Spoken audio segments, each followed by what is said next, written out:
कुछ टाइम पहले मैंने एक मूवी देखी थी। उस मूवी में हीरो कहता है विलन से कि आ मैं तेरा अभी हुलिया बिगाड़ देता हूँ। अब यहाँ पे आप लोग समझेंगे कि वह विलन से क्या कहता है। हुलिया बिगाड़ने का मतलब क्या? तो वो कहता है कि आ अभी मैं तेरा स्ट्रक्चर बिगाड़ देता हूँ। तो यहाँ पर हम लोग वही समझने वाले हैं कि भाई साहब जो जीएसटी है, ठीक है, इसका हुलिया क्या है, इसका स्ट्रक्चर क्या है, यानी फ्रेमवर्क क्या है। अब यहाँ पर हम सभी को मालूम है कि हमारे देश में ड्यूअल जीएसटी चलता है। तो ड्यूअल जीएसटी के रेस्पेक्ट में जीएसटी का हुलिया क्या है, जीएसटी का स्ट्रक्चर क्या है, यानी फ्रेमवर्क क्या है, किस तरीके से जीएसटी हमारे देश में है, यानी किस तरीके से जीएसटी हमारे देश में लगाया जाता है। अब यहाँ पर हम लोग जब समझेंगे फ्रेमवर्क को या फिर आप लोग कह सकते हैं स्ट्रक्चर को, तो सबसे पहले हम लोग समझेंगे इंट्रोडक्शन के बारे में कि जीएसटी का फ्रेमवर्क, इसका मतलब क्या होता है। कि अगर आपके मन में विचार आता है कि जीएसटी का स्ट्रक्चर, तो आप लोग सोचेंगे यार पहले बताओ मुझे कि इसका मीनिंग क्या होता है। तो मैं वही आप सभी को बताने वाला हूं इंट्रोडक्शन में। फिर हम लोग समझेंगे कि भारत में जो भी ड्यूअल जीएसटी मॉडल है, ठीक है, जो भी ड्यूअल जीएसटी मॉडल है, उस ड्यूअल जीएसटी मॉडल का स्ट्रक्चर क्या है, यानी फ्रेमवर्क क्या है, किस तरीके से हमारे भारत देश में ड्यूअल जीएसटी मॉडल एग्जिस्ट करता है। जब भारत में जीएसटी आया तो किस तरीके से ड्यूअल जीएसटी मॉडल को एक्सेप्ट किया गया और इम्प्लीमेंट किया गया 2017 में। तो यहाँ पर हम लोग समझेंगे इन सारी बातों को। यदि आपके पास कोई प्रश्न होता है तो आप लोग अपने सारे प्रश्नों को पूछ सकते हैं। आपके सभी प्रश्नों का आंसर हम लोग जरूर करेंगे और जीएसटी के आने वाली वीडियोस में हम लोग आप सभी के प्रश्नों को इंक्लूड करेंगे। नमस्कार, मैं हूं आशीष और आप देख रहे हैं आशीष कॉमर्स एकेडमी और हम लोग बात कर रहे हैं अपने वीडियोस में जीएसटी यानी इनडायरेक्ट टैक्स की। इनडायरेक्ट टैक्स में बहुत सारी बातें हमको पढ़नी है जो भी जीएसटी से रिलेटेड हैं। उन सारी बातों में हम लोग आगे बहुत सारे प्रोविजंस को शामिल करेंगे। बात करेंगे हम लोग आज फ्रेमवर्क की। तो फ्रेमवर्क यानी स्ट्रक्चर में समझेंगे हम लोग पहले इंट्रोडक्शन के बारे में। मैंने यहाँ पे सारा का सारा कंटेंट लिख दिया हुआ है। यह सारा का सारा कंटेंट आप सभी को हमारी वेबसाइट्स www.ashishcommerceclasses.com पे मिल जाएगा। आप लोग वहां पे जाकर के पढ़ भी सकते हैं या फिर यहाँ से भी लिख सकते हैं। There are two types of models or systems of GST prevalent globally. कह रहा है यह बहुत ईमानदारी से कि पूरे विश्व में, पूरे वर्ल्ड में दो तरह के जीएसटी के मॉडल चलते हैं। कितने तरह के? दो तरह के मॉडल चलते हैं। अब दो तरह के मॉडल कौन कौन से हैं आगे बताया गया है। In which first is the integrated GST model. पहले मॉडल का नाम है इंटीग्रेटेड जीएसटी मॉडल, ठीक है। जो इंटीग्रेटेड जीएसटी मॉडल है वह ऑस्ट्रेलिया, चाइना, सिंगापुर, इन तमाम तरह की कंट्रीज में लगता है, यानी इन तमाम तरह की कंट्रीज ने अडॉप्ट किया है किस मॉडल को? इंटीग्रेटेड जीएसटी मॉडल को। तो यह हो गया जीएसटी का पहला मॉडल। क्लियर है? आगे चलते हैं। And the second is dual GST model, और दूसरा है ड्यूअल जीएसटी मॉडल जो है ब्राजील में, कनाडा में और इंडिया में। मैंने यहाँ पर थोड़ा सा एग्जांपल दिया हुआ है आप सभी की समझ के लिए और आप सभी के एग्जाम के लिए। आप लोग इंटरनेट पे खोज सकते हैं कि और कौन कौन से देश हैं जहां पर ड्यूअल मॉडल या फिर इंटीग्रेटेड मॉडल लगता है, अपनी समझदारी से, ठीक है।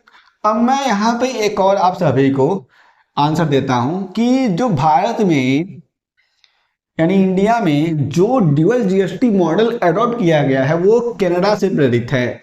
यानी हमारे भारत में कैनेडियन ड्यूअल जीएसटी मॉडल है। क्लियर है? अब यहाँ पर हमने समझा कि पूरे वर्ल्ड में दो तरह के जीएसटी मॉडल चलते हैं। पहले का नाम है इंटीग्रेटेड जीएसटी मॉडल और दूसरे का नाम है ड्यूअल जीएसटी मॉडल। अगर हम लोग बात करेंगे इंटीग्रेटेड जीएसटी मॉडल का तो ऑस्ट्रेलिया में, चाइना में, सिंगापुर में चलता है। फिर अगर हम लोग बात करते हैं ड्यूअल जीएसटी मॉडल का तो ब्राजील में, कनाडा में और इंडिया में। क्लियर है? आगे चलते हैं। Under the integrated model only one type of tax system is prevalent in the entire country and taxes are collected from the public on the same basis। अगर हम लोग बात करेंगे इंटीग्रेटेड जीएसटी मॉडल की, तो इंटीग्रेटेड जीएसटी मॉडल में इस system में केवल और केवल एक ही तरह का only one type of tax system is prevalent, यानी इस तरह के मॉडल में केवल एक ही तरह का टैक्स सिस्टम चलता है, यानी केवल सिंगल टैक्स लगाया जाता है और सिंगल टैक्स को कलेक्ट कर लिया जाता है, जिसको हम लोग कह सकते हैं कि वह क्या है, सिंगल टैक्स सिस्टम है। क्लियर है। और कहा गया है कि सारी की सारी इकोनॉमी पे, सारी की सारी कंट्री पे एक तरीके से एक सिंगल टैक्स लगाया जाएगा और एक सिंगल टैक्स ही लिया जाएगा, कलेक्ट किया जाएगा पूरी की पूरी पब्लिक से। अगर किसी कंट्री में इंटीग्रेटेड जीएसटी मॉडल है तो, just like Australia, China and Singapore. ठीक है, ऑन द सेम बेसिस। ठीक है। On the other hand, under dual GST system, GST is imposed by both the union, that is central government, and state government by dividing the parts। अगर हम लोग बात करेंगे dual GST model की, तो dual GST model के case में जो भी पार्ट्स यानी जो भी शक्तियां हैं, उन पार्ट्स को यानी शक्तियों को डिवाइड करके किनके हाथ में, यूनियन यानी सेंट्रल गवर्नमेंट के हाथ में और स्टेट गवर्नमेंट के हाथ में, दोनों को सेम पावर दे दिया जाता है। और इस कंडीशन में यानी ड्यूअल जीएसटी के कॉन्सेप्ट में, ड्यूअल जीएसटी सिस्टम या फिर ड्यूअल जीएसटी मॉडल के कॉन्सेप्ट में दोनों तरह की सरकारें यानी गवर्नमेंट सेम रेट से टैक्स कलेक्ट करती हैं। ठीक है, तो यहाँ पर यह पूरा का पूरा इंट्रोडक्शन हो जाता है फ्रेमवर्क या फिर स्ट्रक्चर ऑफ जीएसटी का। हमने यहाँ पर समझा कि पूरे विश्व स्तर पर दो तरह के टैक्स सिस्टम चलते हैं, यानी जीएसटी के लिए दो तरह के टैक्स सिस्टम चलते हैं। पहला होता है इंटीग्रेटेड जीएसटी मॉडल और दूसरा होता है ड्यूअल जीएसटी मॉडल। अगर किसी कंट्री में इंटीग्रेटेड जीएसटी मॉडल है तो उस कंट्री में सिंगल टैक्स चार्ज किया जाता है और सिंगल टैक्स के लिए ही पैसे किए जाते हैं कलेक्ट। अगर किसी कंट्री में ड्यूअल जीएसटी मॉडल है तो ड्यूअल जीएसटी मॉडल केस में दो तरह के गवर्नमेंट, सेंट्रल गवर्नमेंट और स्टेट गवर्नमेंट, दोनों सेम रेट से टैक्स चार्ज करते हैं और कलेक्ट करते हैं। तो ये सारी की सारी बातें हो जाती हैं इसके इंट्रोडक्शन के केस में। अब मैं आप सभी को एक छोटा सा बना देता हूं डायग्राम, तो आप सभी को समझ में आ जाएगा। ठीक है, ये हो गया जीएसटी। ओके, जीएसटी हो गया और यहां पे हो गया दो तरह के मॉडल। ये हो गया इंटीग्रेटेड मॉडल और ये हो गया ड्यूअल जीएसटी मॉडल। ठीक है, तो यह हो जाता है पूरा का पूरा जो मैंने आप सभी को समझाया। और इंटीग्रेटेड में इन सब को लिख देंगे और ड्यूअल में इन सब कंट्रीज को लिख देंगे, तो हमारा यहाँ पे आंसर हो जाएगा कंप्लीट। इस तरह के मैं आप सभी को बहुत सारे चार्ट्स बना के दे दूंगा हमारे टेलीग्राम चैनल पे। विजिट करके सारे के सारे चार्ट्स पढ़ सकते हैं और अपने एग्जाम में बढ़िया नंबर ला सकते हैं, जो बहुत ही शॉर्ट फॉर्म में होगा। ठीक है, अब बात करेंगे फ्रेमवर्क और structure of dual GST model in India की। ठीक है ना, हम लोग जब बात करेंगे फ्रेमवर्क या फिर स्ट्रक्चर की जो भी ड्यूअल जीएसटी मॉडल है, तो हम लोग हमेशा बात करेंगे अपने कंटेक्स्ट में, यानी अपनी कंट्री के कंटेक्स्ट में, इंडिया के कंटेक्स्ट में। जब हम लोग बात करेंगे इंडिया कंटेक्स्ट में, तो हमारे भारत में दो तरीके से जितने भी टैक्स रेट हैं, अभी मैं यहाँ पे टैक्स रेट की बात नहीं कर रहा हूँ, मैं टैक्स रेट के बारे में अलग से समझाऊंगा आप सभी को। ठीक है, कि जहां पर हम लोग समझेंगे 0%, 5%, 12%, 80%, 28% और भी जो टैक्सेस हैं उनको हम लोग समझ लेंगे, जो भी रेट्स हैं। लेकिन हम लोग पहले यहाँ पे समझेंगे फ्रेमवर्क के बारे में। तो दो तरीके से टैक्स लगाया जाता है। पहला होता है इंट्रा स्टेट टैक्स। इसको हम लोग ऐसे कह सकते हैं कि इंट्रा स्टेट सप्लाई। ठीक है, क्लियर है। और यहां पर हम लोग कह सकते हैं इंटर स्टेट टैक्स, या फिर हम लोग ऐसे कह सकते हैं कि इंटर स्टेट सप्लाई, या फिर इंट्रा स्टेट ट्रांजैक्शन, या फिर इंटर स्टेट ट्रांजैक्शन जब होता है तो। क्योंकि हम लोगों ने जब जीएसटी का इंट्रोडक्शन वाला वीडियो पढ़ा था तो हमने समझा था कि जीएसटी हमेशा जो भी गुड्स और सर्विस होते हैं उनकी सप्लाई पे लगाया जाता है। क्लियर है। और जीएसटी एक डेस्टिनेशन बेस्ड टैक्स है, यानी जहां पे कोई भी गुड्स और सर्विस जाती है वहीं पर टैक्स लगाया जाता है। तो ये कुछ बेसिक कॉन्सेप्ट होते हैं, मैंने उसको आपको पहले बताया हुआ है। तो हम लोग बात करेंगे इंट्रा स्टेट सप्लाई या फिर इंट्रा स्टेट टैक्स या फिर इंट्रा स्टेट ट्रांजैक्शन की। तो इस कंडीशन में सेंट्रल गवर्नमेंट सीजीएसटी लगाती है, जिसका पूरा फुल फॉर्म होता है सी यानी सेंट्रल जीएसटी, यानी central goods and services tax. और इसके साथ ही एसजीएसटी जो स्टेट गवर्नमेंट के द्वारा लगाया जाता है, जिसका फुल फॉर्म होता है state goods and services tax. तो इस कंडीशन में जब इंट्रा स्टेट होगा तो सेंट्रल गवर्नमेंट और स्टेट गवर्नमेंट के द्वारा लगाया जाएगा टैक्स। और यहाँ पर यूटी जीएसटी लगेगा जब यूटी का केस होगा, यानी यूनियन टेरिटरी का केस होगा। अब यहाँ पे आप लोग समझेंगे पहले कि इंट्रा स्टेट का मतलब क्या होता है। हम लोगों ने हमेशा पढ़ा हुआ है अपने देश में कि जब हमारे देश में बहुत सारे स्टेट्स हैं, ठीक है, तो अगर बहुत सारे स्टेट्स हैं तो उनका बॉर्डर भी होगा। तो ऐसा कंडीशन, ऐसी सप्लाई अगर विद इन स्टेट हो रही है, क्या हो रही है, विद इन स्टेट या फिर विद इन स्टेट बॉर्डर हो रही है, तो उस तरह की सप्लाई को हम लोग कहेंगे इंट्रा स्टेट सप्लाई। और अगर विद इन स्टेट सप्लाई हो रही है, यानी विद इन स्टेट के बॉर्डर सप्लाई हो रही है, विद इन स्टेट ट्रांजैक्शन हो रहे हैं, तो उस तरह की इंट्रा स्टेट सप्लाई पर सीजीएसटी और एसजीएसटी लगेगा। कैसे?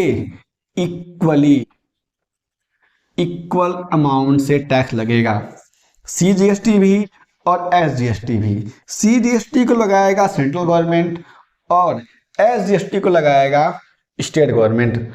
अगर कोई भी कंडीशन आती है, मैंने यहाँ पे यूटी जीएसटी भी लिखा हुआ है, तो अगर कोई भी यूनियन टेरिटरी का बॉर्डर है ये पूरा, तो अगर यूनियन टेरिटरी में अगर टैक्स लगता है, ठीक है, अगर यूनियन टेरिटरी में अगर कोई सप्लाई होती है उसी टेरिटरी में ही, तो उस कंडीशन में हम लगा देंगे यूटी जीएसटी और उसको हम लोग कहेंगे, उसको भी हम लोग कहेंगे कि वह क्या है, इंट्रा स्टेट सप्लाई है।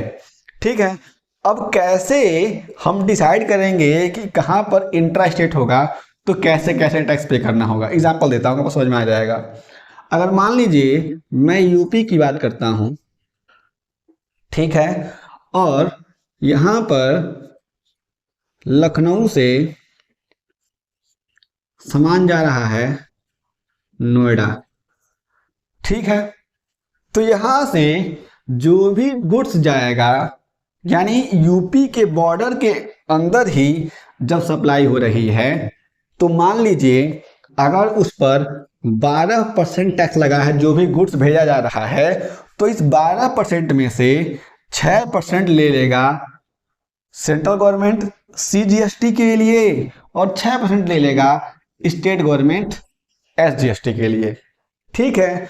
अगर यूटी जीएसटी लगता है, अगर यानी यूनियन टेरिटरी में सप्लाई हो रही है किसी भी पॉइंट ए से पॉइंट बी तक, ठीक है, तो इस कंडीशन में अगर 12% टैक्स है, तो इस 12% में से 6% रख लेगा यूनियन टेरिटरी गवर्नमेंट और 6% रख लेगा CGST लग जाएगा उस पर, और वह रखेगा सेंट्रल गवर्नमेंट। इस तरीके से पूरा का पूरा टैक्स स्ट्रक्चर होता है इंट्रा स्टेट के कंडीशन में, ठीक है।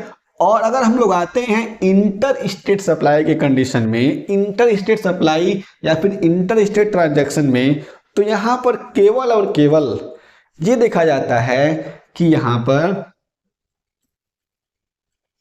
बॉर्डर चेंज हो गया, यानी कोई भी गुड्स चला गया कहां से कहां तक, मान लीजिए यूपी से हरियाणा कोई भी गुड्स चला गया, तो इस कंडीशन में जो भी ट्रांजैक्शन होगा इसको हम लोग कहेंगे इंटर स्टेट सप्लाई, और इंटर स्टेट सप्लाई के केस में लग जाएगा IGST, और IGST जब लग जाएगा तो मान लीजिए अगर IGST लगता है 12%, तो यह पूरा का पूरा 12% पैसा इसको कलेक्ट करेगी सेंट्रल गवर्नमेंट, ठीक है। तो इस तरीके से इंटर स्टेट सप्लाई का ट्रांजैक्शन होता है और इस तरीके से टैक्स स्ट्रक्चर होता है हमारे देश में। तो यहाँ पर हमने समझा कि फ्रेमवर्क में दो तरह के टैक्सेस हैं, इंट्रा स्टेट और इंटर स्टेट। अगर बात करेंगे इंट्रा स्टेट की, तो यहाँ पर CGST लगता है, सेंट्रल गवर्नमेंट के द्वारा लगाया जाता है, SGST लगता है स्टेट गवर्नमेंट के द्वारा, और UTGST लगता है यूनियन टेरिटरी गवर्नमेंट के द्वारा। अगर बात करेंगे हम लोग इंटर स्टेट की, जो इंटर स्टेट सप्लाई पे लगता है, तो इस केस में सिंगल टैक्स लगता है और यहाँ पर बॉर्डर चेंज हो जाता है, यानी जो भी सप्लाई होती है वो बॉर्डर के बाहर की जाती है। अब इस कंडीशन में जो भी टैक्स आता है उस टैक्स का कलेक्शन करती है सेंट्रल गवर्नमेंट और टैक्स को चार्ज भी करती है सेंट्रल गवर्नमेंट। तो यह हमारे देश का पूरा फ्रेमवर्क या फिर स्ट्रक्चर हो जाता है GST का। बेसिकली हमने इस वीडियो में पढ़ा कि फ्रेमवर्क और स्ट्रक्चर ऑफ GST क्या है और हमारे देश में GST का स्ट्रक्चर और फ्रेमवर्क किस तरीके से है। आगे आने वाले वीडियोस में हम लोग GST टैक्स रेट को समझ लेंगे कि किन किन चीज़ों पे किस किस तरीके से, किस वेटेज से GST का टैक्स रेट अप्लीकेबल होता है। तो हम लोग उन सारे के सारे वीडियोस में बहुत ही बढ़िया तरीके से GST के टैक्स रेट को समझेंगे। यदि आपके पास और कोई प्रश्न होता है तो आप लोग अपने सारे प्रश्नों को पूछ सकते हैं। हम लोग आने वाले वीडियोस में आप सभी प्रश्नों को शामिल करेंगे। हम लोग फिर से मिलेंगे एक नए वीडियो के साथ, बढ़िया से वीडियो के साथ। तब तक के लिए जय हिंद।